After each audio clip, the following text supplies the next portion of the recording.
The 19th century meaning of freedom came under questioning as the balance of the United States took a huge shift. First of all, now, more than ever, the gap between the rich and the poor was enormous. Big business tycoons had taken over the spectrum while industrial workers and agrarians skated by on a few dollars a month. Also during this time, America was catapulting forward in terms of industrialization. Big skyscrapers began painting skylines, more factories than ever had begun to spring up, and new inventions were introduced. In the booming industrial revolution that swept the 19th century, the labor and women's movement changed the definition of freedom by urging the empowerment and equality of the less privileged in society, the primacy of democracy in American life, and the notion that government should safeguard the common good from unchecked individual and commercial greed.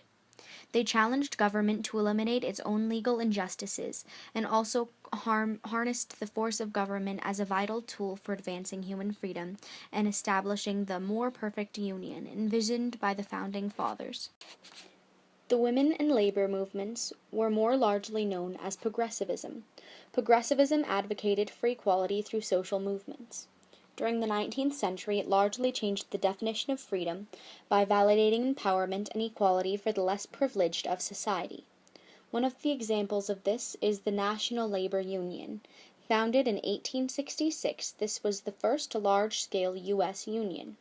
Founded to organize both skilled and unskilled laborers, farmers, and factory workers, the formation of the National Labor Union and any other union of this time was important for the progressive movements because the union was the primary way for the mistreated laborers to stand for their own freedom and execute a successful way of advocating for their own equality.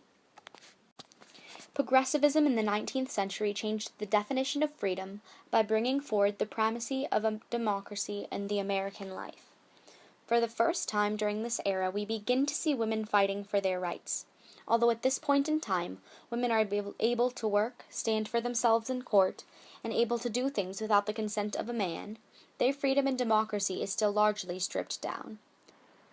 The turning point came in the early 1880s and early 1890s, when the nation experiences a surge of volunteerism among middle-class women, activists, and professional women with a determination to expand their rights.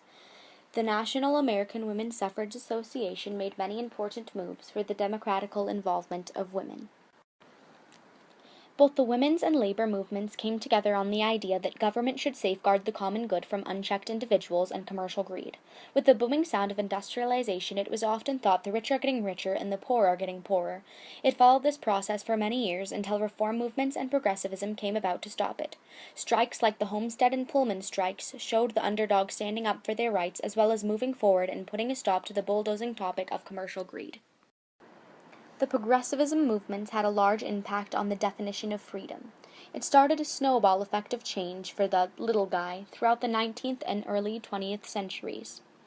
Workplace regulations began to form, including child labor laws, fire and safety regulations, and regulated improvement of working conditions, as well as the 19th Amendment for women's suffrage ratified in 1920.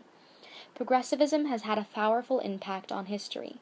From the civil rights movement to the LGBTQ movement of today, progressivism is a continual fight for human rights and equality, largely influenced by the labor and women's movements of the 19th century.